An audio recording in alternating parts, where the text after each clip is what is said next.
Guys welcome to my channel. তো তোমরা কীরকম আছো? আশা করি সবাই খুব ভালো আছো।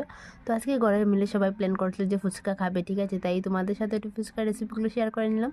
তো প্রথমে তো আমি এই যে তেঁতুলগুলোকে ভালোটিকে ভিজিয়ে নেবো জলের মধ্যে, ঠিক আছে। তারপর এটার মধ্যে আমি দিয়েছিলাম লেবুর পাতা কুচি কুচি করে কেটে, ফ্লেভার তো অনেক সুন্দর আছে, তাই তাই না।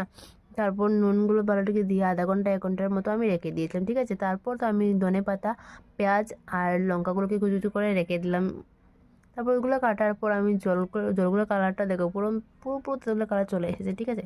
তারপর এই জলের মধ্যে তো আমি আগে যে বেটে রেখেছিলাম গোলমরিচ গুঁড়ো আর শুকনো মরিচ গুঁড়ো, ঠিক আছে, তো এটা দিয়ে দেবো। আর একটু একটু অল্প জিরে গুঁড়ো, লঙ্কা গুঁড়ো দিয়েছি। তারপর আমি এটার মধ্যে দিয়েছি একটু বিট লবণ আর জল, যেটা তো মাছটা দিতেই লাগে, ঠিক আছে। তারপরে এগুলো দেওয়ার পর আমি নুনও দিয়েছিলাম, সবগুলো নাড়িয়ে টাড়িয়ে এত জাল হয়েছে কি বলবো তোমাদের, ঠিক আছে। তারপর ঝোল বানানো অলমোস্ট কমপ্লিট আমার।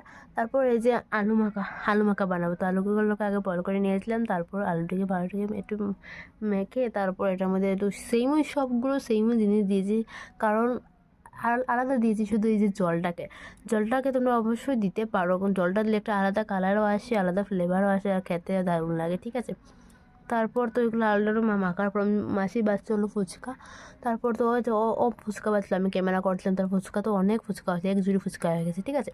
তারপর তো ফুচকাগুলো খেতে কি দারুণ লাগে, ফুচকা অনেক ক্রিস্পিও ছিল আর জল দিয়ে খেতে তো কি দারুণ লাগছিলো, আর জালও হয়েছিল অনেক, ঠিক আছে।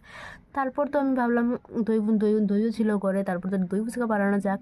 তারপর তো এদিকে ফুচকাগুলোকে রেডি করে আমি সাথে পেস্ট করেছিলাম একটু ধনেপাতা, লঙ্কা, মানে কাঁচা লঙ্কা, এগুলো একটু পেস্ট করেছিলাম ঝাল ঝাল করে। তারপর তো দই ছিল। তারপর ফুচকাটাকে ফার্স্ট টাইম বানাচ্ছিলাম দই ফুচকা, জানি না কীরকম হয়েছে, কি প্রথম ভাবছিলাম কীরকম হয়েছে, কিন্তু তারপর খেতেই এত দারুণ লাগছিলো আমার, কী বলবো। মানে ফুচকা থেকে এই দই ফুচকাটা আমার ভালো লেগেছিলো অনেক, ঠিক আছে। তারপর সব মিলিয়ে একটা দারুণ একটা সন্ধ্যা জমে গেল, ঠিক আছে। আজকের ব্লগটা এতটুকু ভালো লাগলে অবশ্যই লাইক কমেন্ট শেয়ার করবে। চলো টাটা।